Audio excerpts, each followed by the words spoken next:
Nous sommes ici face au monument dédié aux patrouilleurs de Maginot.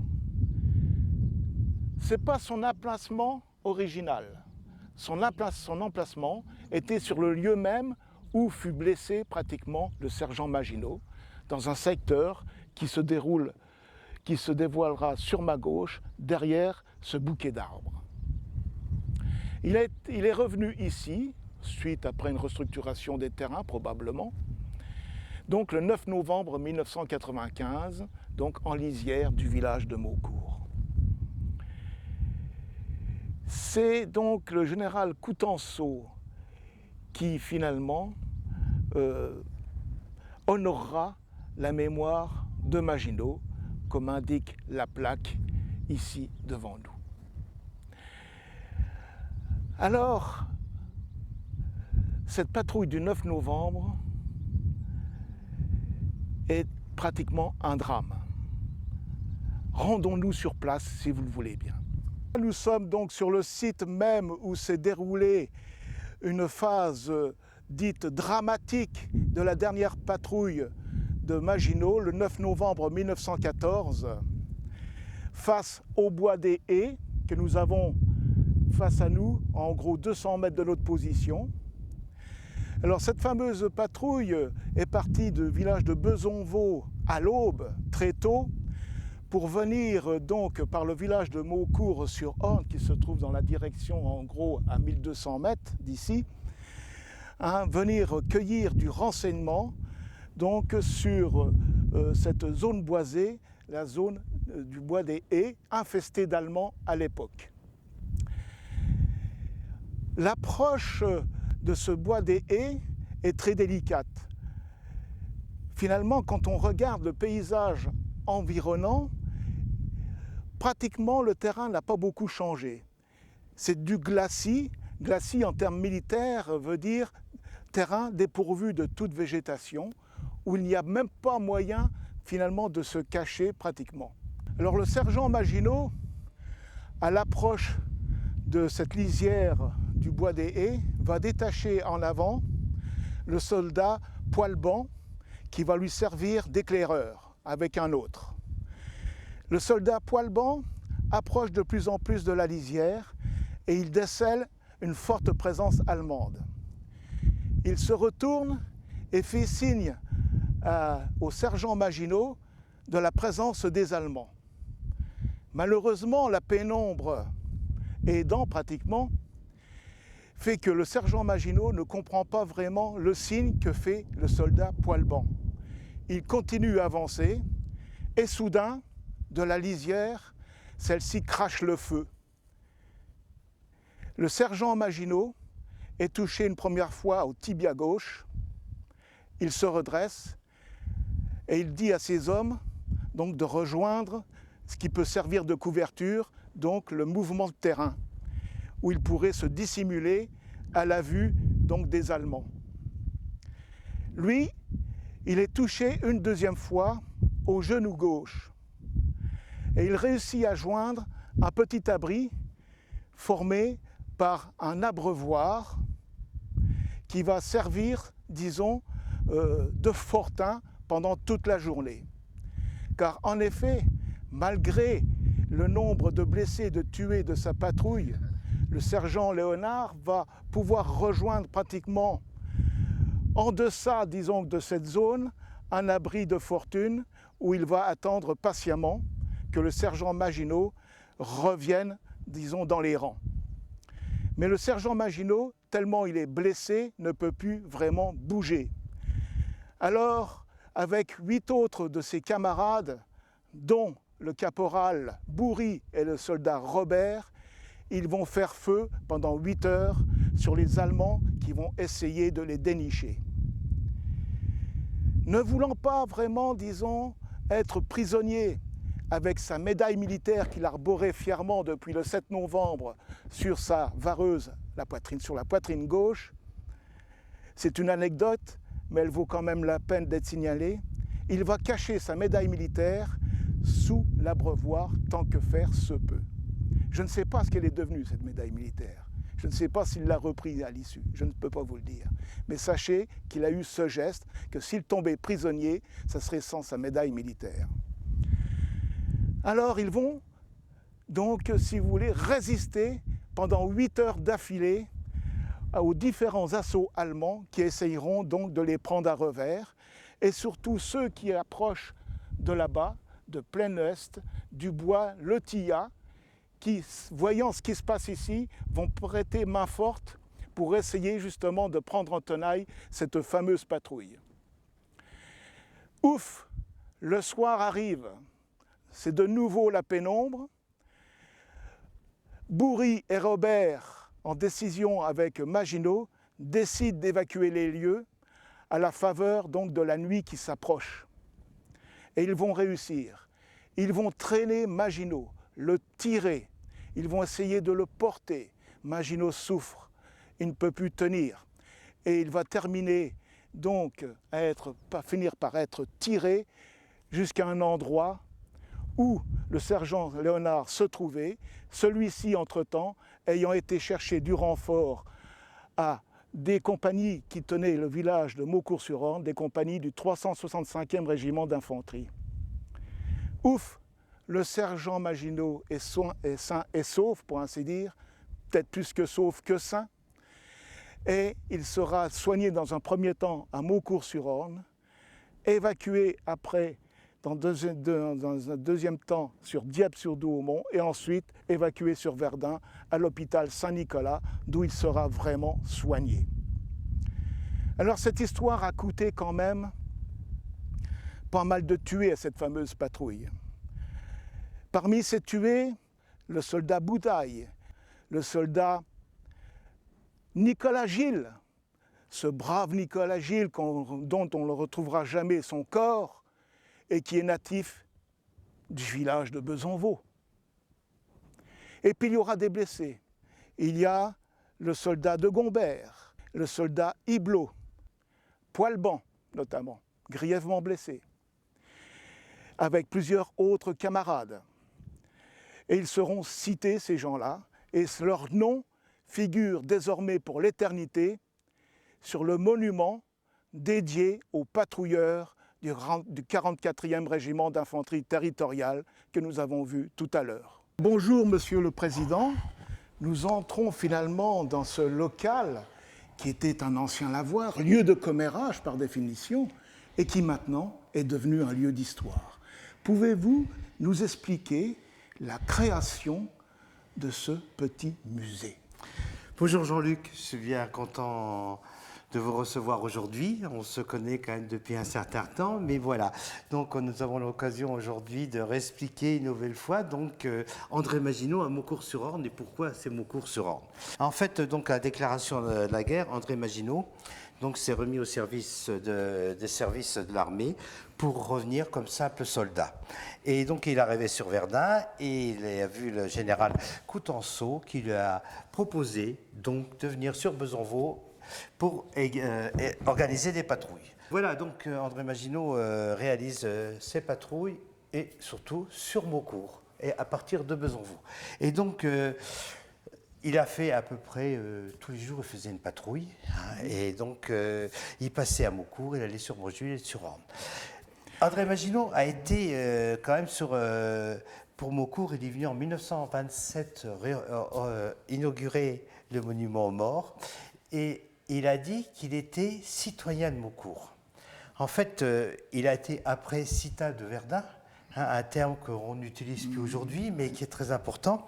Et lorsqu'il est venu en 1927, il a dit « Je suis votre citoyen, parce que j'étais tous les jours chez vous, et j'ai vu votre village se détruire au fur et à mesure des journées. » Donc voilà, l'histoire d'André Maginot. En fait, alors, lorsque nous avons déplacé le monument en bas, puisqu'il était 1200 mètres plus loin, il nous est venu quand même l'idée de parler un peu plus de lui. Parce qu'on sait très bien, des places Maginot, il y en a partout en France, il y en a partout dans le monde, on parle de la ligne Maginot. Mais de l'homme, on n'en parlait pas. On n'en parlait pas. Donc on a voulu parler de l'homme et de ses patrouilleurs. Et c'est pour ça qu'est née tout doucement l'idée de réaliser donc, dans ce lavoir un espace consacré à André Maginot. Dire aussi qu'en France, il n'y a pas d'espace André Maginot. sauf la Fédération nationale Maginot, hein, qui a en Sologne a vraiment un espace consacré à lui. Ailleurs, il n'y en a pas. Pourquoi? Parce qu'André Maginot n'a pas laissé non plus de traces, si vous voulez. Il a écrit qu'un seul livre. Limite, ce sont ses carnets de patrouille. Autrement, il n'a pas eu le temps d'écrire autre chose, puisqu'il est mort à 54 ans. Donc voilà, donc on a voulu essayer de parler un peu de l'homme hein, qui s'est forgé un peu son histoire ici à Maucourt, sur le champ de bataille de Verdun. Donc voilà, donc cet espace a été créé comme ça. Il a été créé également, j'ai eu beaucoup d'aide à ce moment-là, puisque j'ai Danielle Billy, qui était ancienne directrice d'école, qui est venue m'aider à réaliser. C'est elle qui a fait tout le travail de recherche. Le travail de recherche, voilà. Donc ensuite, réalisation des panneaux. Voilà, la Fédération nationale Maginot avec M. Schwinn qui est venu aussi. Voilà, donc voilà comment est née cette idée-là. Voilà. Donc vous avez eu des aides financières? Oui, bien sûr. De la région, du département un petit peu, des fonds des parlementaires et des fonds privés. Fonds privés, la Fédération nationale André Maginot, hein, qui a donné 15 000 € et donc aussi également une banque, le Crédit Agricole de Lorraine, qui nous a apporté 12 500 € pour la réalisation de cet espace. Voilà. Et donc, voilà, cet espace a voulu être vraiment parler de lui, un peu de la ligne Maginot, hein, et mettre en valeur quand même ce qui s'est passé avec ces patrouilleurs. Et voilà pourquoi il y a eu cette maquette. Alors cette maquette, donc, à 3 dimensions finalement, qui explique très bien les parcours des patrouilles, donc émanant de Besanvaux et allant dans les petits villages aux alentours, où il a fait, disons, des faits d'armes, bien sûr. Voilà, c'est exact, Jean-Luc. Vous avez bien retracé un petit peu la maquette. En fait, c'est là où André Maginot, avec ses patrouilleurs, a combattu pendant 2 mois et demi. 2 mois et demi, voilà. Une courte courte carrière militaire. Je dis, il y a quand même 2 hommes sur notre secteur qui a combattu. Un, malheureusement, qui est décédé, qui avait 22 ans de plus que lui, c'est colonel Drian. Hein. Mais André Maginot, ici, il a été fortement blessé. Et c'est quand même l'image que nous avons à l'entrée du champ de bataille aussi, à partir de Verdun, où le monument André Maginot représente ce qui s'est passé à Maucourt. Ici à Maucourt, pas très loin d'ici. Voilà, pas très loin d'ici. Voilà. Alors, ce musée se veut très pédagogique, à voir donc l'installation de vos panneaux, par ordre chronologique, bien sûr, ce qui est très bien, fait pour, disons, apprendre et suivre le parcours de ce grand homme, qui est non, comme je peux le rappeler, non seulement grand par la taille, puisqu'il est donc 1,99 m, mais grand parce qu'il a réalisé de belles choses au cours de sa courte vie militaire et au cours de sa carrière politique. C'est exact, vous avez raison. En fait, nous, on dit que c'était un grand commis de l'État. Voilà. Grand commis d'État, parce que, en fait, après la guerre, il a été une nouvelle fois ministre des pensions, de la guerre. Et il a vraiment s'est mis au service des femmes, des veuves, des anciens combattants, des blessés, des gueules cassées, de tout ça. Vraiment, quand on lit un peu l'histoire, son ministère, il ne restait pas à Paris. Hein. Il allait à Metz, Lyon, il allait partout avec son équipe, pour être vraiment près des gens. Oui, parce qu'il avait créé une équipe justement spécialisée dans le domaine-là pour faire des recherches. C'est un travail, je crois, qui a duré 3 ans pour faire toutes ces recherches de tués, de blessés, et ainsi de suite, pour délivrer justement ce que les veuves et les familles des ayants droit attendaient, pour vivre, voire survivre de l'argent, quoi, finalement. Oui, voilà, c'est exact. Je crois que vous avez bien retracé, en fait, toute cette période-là. Donc ensuite, il a continué, hein, donc il avait quand même continué au niveau du gouvernement, puisqu'il a été ministre jusqu'en 1932, jusqu'à son décès. Hein. Voilà. Donc il avait quand même ses collègues, Painlevé, hein, qui est devenu un ami à lui, parce qu'avant il n'était pas tout à fait politiquement... Alors, disons que, oui, je vois où vous voulez en venir, disons politiquement, on peut dire que finalement Maginot était plutôt un homme de gauche, contrairement à Poincaré, qui lui était un homme de droite. Voilà, ouais. On peut les appeler, si on veut bien, les frères ennemis, mais vraiment, ils s'entendaient très bien dans le domaine de la politique guerrière. Voilà.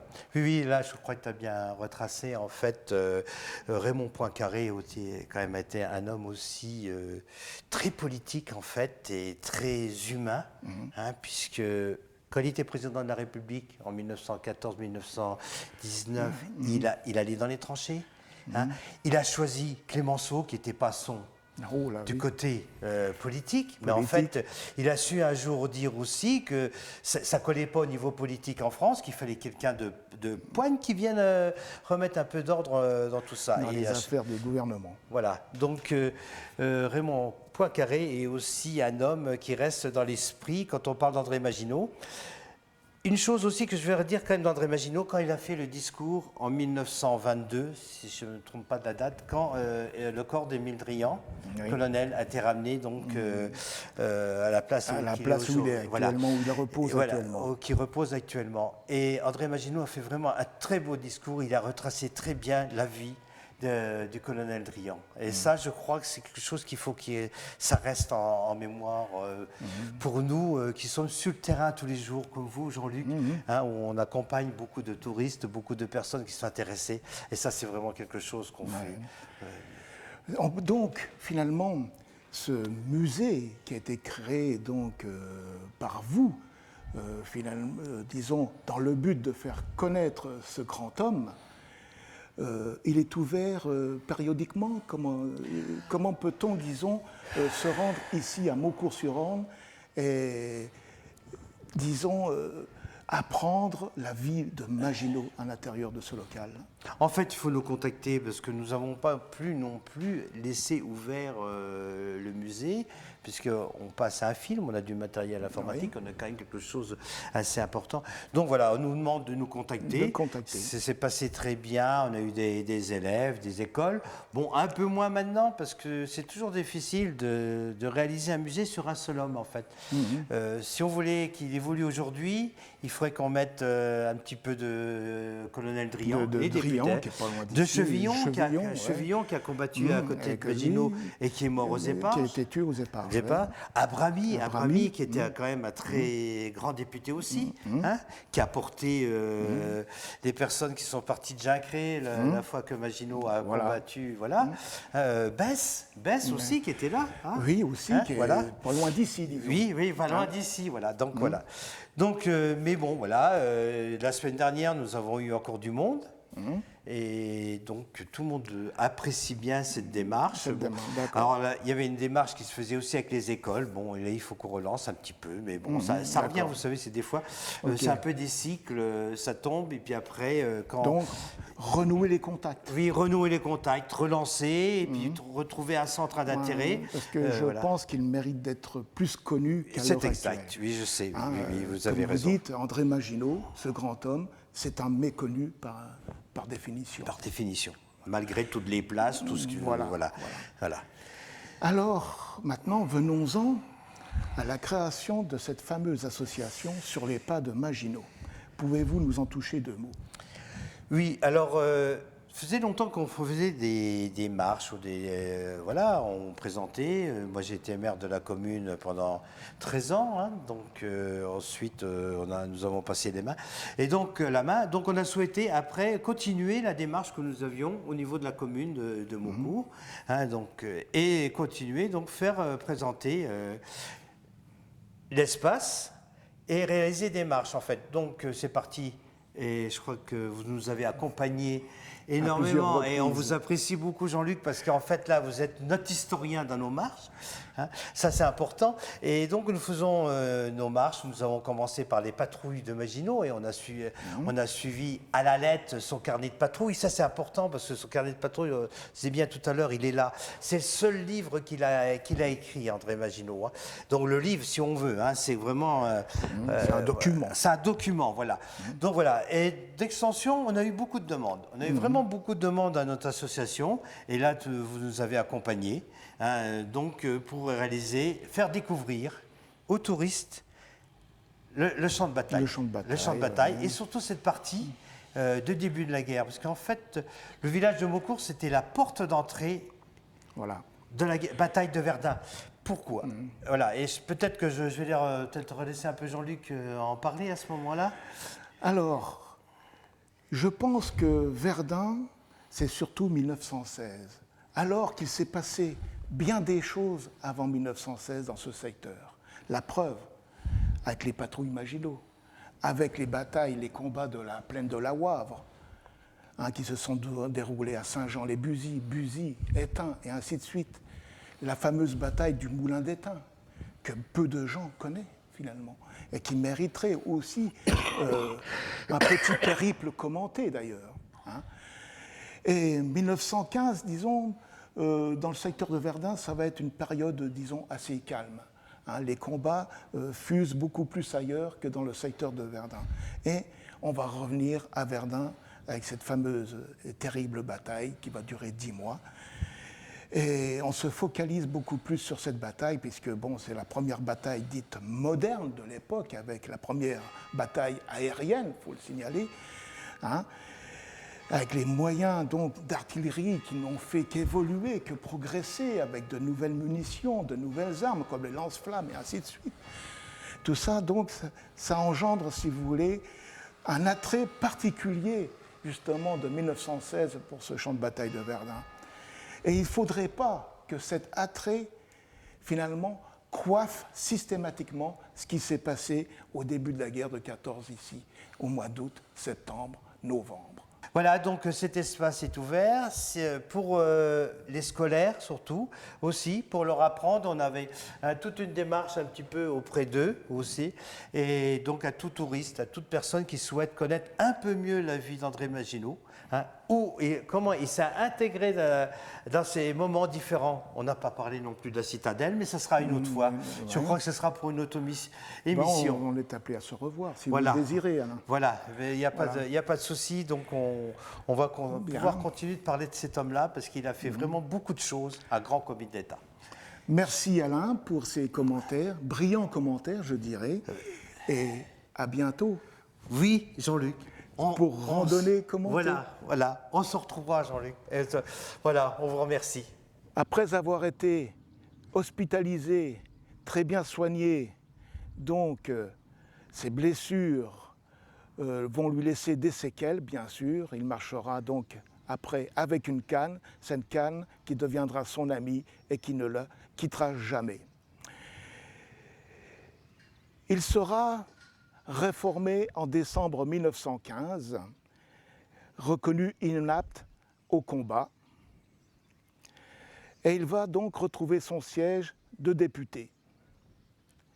Puis en 1917, toujours sous la présidence du président de la République Poincaré, il intégrera à nouveau le ministère des colonies. À la fin de la guerre, il se verra décerner le 12 décembre 1919 la Légion d'honneur avec le grade de chevalier, qui est le premier grade dans l'ordre de cette Légion d'honneur.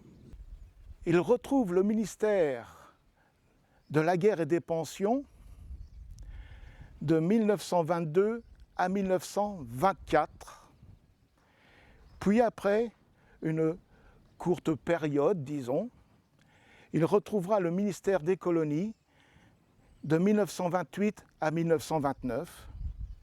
Et puis, l'année d'après, il redeviendra ministre de la guerre de 1929 à son décès le 7 janvier 1932. Alors, durant ce dernier ministère de la guerre de 1929 à 1932, il va élaborer avec Paul Painlevé, l'ancien ministre de la guerre à qui il succède, l'édification des plans, pour ainsi dire, qui ont pris de l'ampleur depuis les années 1920 pour construire une ligne de défense que l'on appellera bien plus tard la fameuse ligne Maginot. Cette ligne Maginot va être construite à partir de 1928 et ses dernières fortifications, Ces derniers ouvrages verront le jour qu'en 1939. C'est vous dire qu'il ne verra jamais la fin donc, de ces travaux.